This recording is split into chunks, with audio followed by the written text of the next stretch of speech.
আমরা প্রত্যেক বছর অক্ষয় তৃতীয়া পালন করে থাকি। কেন শুভ অক্ষয় তৃতীয়া? এই পুজোর মাহাত্ম্য কী? কেন এই দিন সব জায়গায় পুজো করা হয়? কেন এই দিনটা শুভ মনে করা হয়?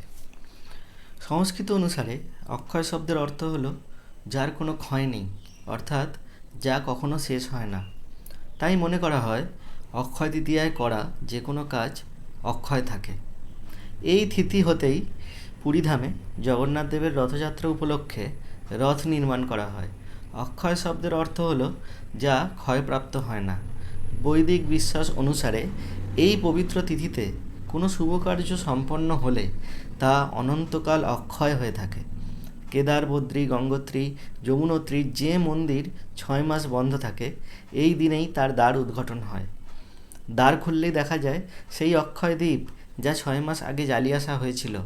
আধুনিককালে এই তিথিতে সোনার বা রূপার গয়না কেনা হয়।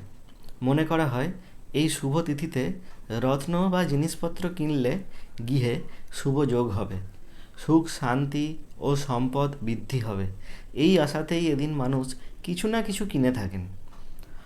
অক্ষয় তৃতীয়া হলো হিন্দু পঞ্জিকার বৈশাখ মাসের শুক্লা তৃতীয়া, অর্থাৎ শুক্লপক্ষের তৃতীয়া তিথি।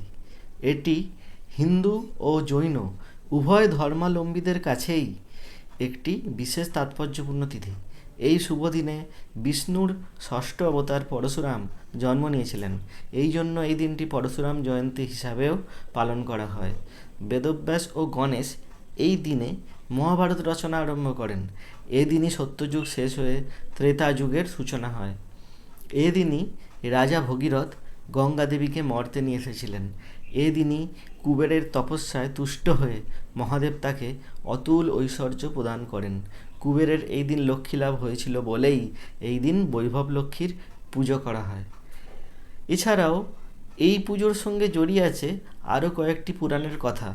শোনা যায় মহাভারতে কৌরবদের কাছে পাশা খেলায় হেরে 12 বছরের জন্য বনবাস ও 1 বছরের জন্য অজ্ঞাতবাসে যেতে বাধ্য হয়েছিলেন পাণ্ডবরা।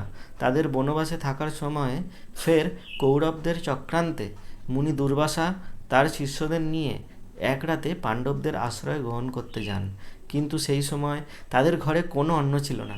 ক্ষুধার্ত মুনি দুর্বাসা অভিশাপ দেবেন এই ভেবে ভয় পান পাণ্ডব ও দ্রৌপদী।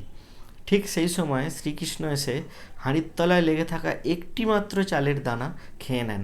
আর অবাক করা বিষয়, তাতেই পেট ভরে যায় দুর্বাসা ও তার শিষ্যদের। দুর্বাসার অভিশাপ থেকে এই অক্ষয় তৃতীয়ার দিনই পাণ্ডবদের রক্ষা করেছিলেন শ্রীকৃষ্ণ। তাই এই দিনটিকে শুভ বলে মনে করা হয়। তাহলে বন্ধুরা, দেখলেন যে অক্ষয় তৃতীয়ার এই শুভ দিনের মাহাত্ম্য কী। সুতরাং আসুন আমরা এই শুভ দিনে সেই পরমাত্মার পুজোয় মেতে উঠি। যদি আপনাদের ভিডিওটি ভালো লেগে থাকে তাহলে চ্যানেলের পাশে থাকবেন এবং অবশ্যই চ্যানেলটিকে সাবস্ক্রাইব করবেন। ধন্যবাদ।